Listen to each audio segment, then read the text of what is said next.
আসসালামু আলাইকুম রহমতুল্লাহ। আজকে আমরা জানব টাকনুগিরার নিচে প্যান্ট পরা নিয়ে। আমাদের দেশে অধিকাংশ মুসলমান এবং আমার সমতুল্য ভাইয়েরা দেখা যায় যে টাকনুর নিচে সবাই প্যান্ট পরেন। ইসলাম এটাকে কতটুকু সমর্থন করে আসুন আমরা জেনে নিই। আমরা তার আগে একটু যদি চোখ খুলে তাকাই তাহলে আমরা দেখতে পাই, আপনারা অনেকেই জানেন বা চিনেন, আমেরিকার সাবেক প্রেসিডেন্ট বারাক ওবামা। আপনারা কি দেখেছেন? উনি একজন বিধর্মী লোক হয়ে সে টাকনুগিরার উপরে সবসময় প্যান্ট পরতেন, কারণ তারা জানেন যে এটা অনেক ক্ষতিকর।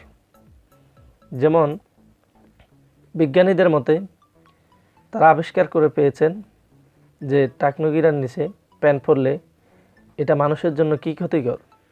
সর্বপ্রথম ক্ষতি হচ্ছে আমাদের টাকনুর নিচে পিছন ভাগে যে একটি মোটা রগ আমরা দেখতে পাই, যদি টাকনুগিরার নিচে আমরা প্যান্ট পরি তাহলে আমাদের ওই রগটা আস্তে আস্তে খসে যায় এবং এটা ক্ষত হয়ে যায়। 2 নম্বর, বিজ্ঞানীরা বলেছেন টাকনুগিরার নিচে যদি কেউ প্যান্ট পরে তাহলে তার যৌন শক্তি কমে যায়। আসেন, এটা তো আমাদের দুনিয়াতে, কিন্তু আমাদের প্রিয় নবী সাল্লাল্লাহু আলাইহি ওয়াসাল্লাম এই ব্যাপারে কত সতর্ক করেছেন আমরা হাদিস থেকে জেনে নেই। আল্লাহ নবী সাল্লাল্লাহু আলাইহি ওয়াসাল্লাম বলেছেন যে মা আসফালা কাবাইনি মিনাল ইজারি ফিন্নার, যে লোক টাকনুর নিচে প্যান্ট অথবা পায়জামা অথবা লুঙ্গি যে কোনো একটা জিনিস টাকনুর নিচে ঝুলিয়ে পড়লো তাহলে তার ওই অংশটা জাহান্নামে যাবে। নাউজুবিল্লাহ। অন্য এক হাদিস শরীফে আসছে যে রাসূল করিম সাল্লাল্লাহু আলাইহি ওয়াসাল্লাম বলেছেন লা ইউকাল্লিমুহুমুল্লাহু ইয়াউমাল কিয়ামাতি ওয়ালা ইয়ানজুরু ইলাইহিম ওয়ালা ইউযাক্কিহিম ওয়ালাহুম আযাবুন আলীম।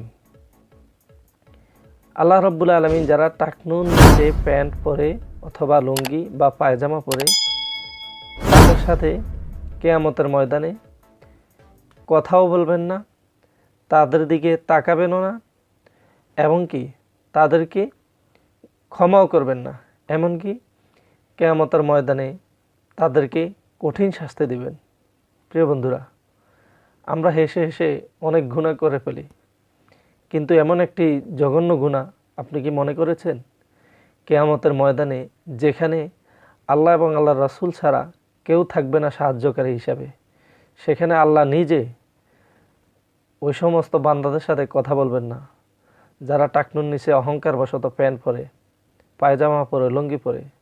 আসুন আমরা এই অন্যায় থেকে নিজেও বাঁচি, অন্যকেও বাঁচাই। আল্লাহ আমাদের সবাইকে তৌফিক দান করুক। আমিন। ওয়া আখিরু দাওয়ানা আলহামদুলিল্লাহি রাব্বিল আলামিন। আসসালামু আলাইকুম রহমতুল্লাহ।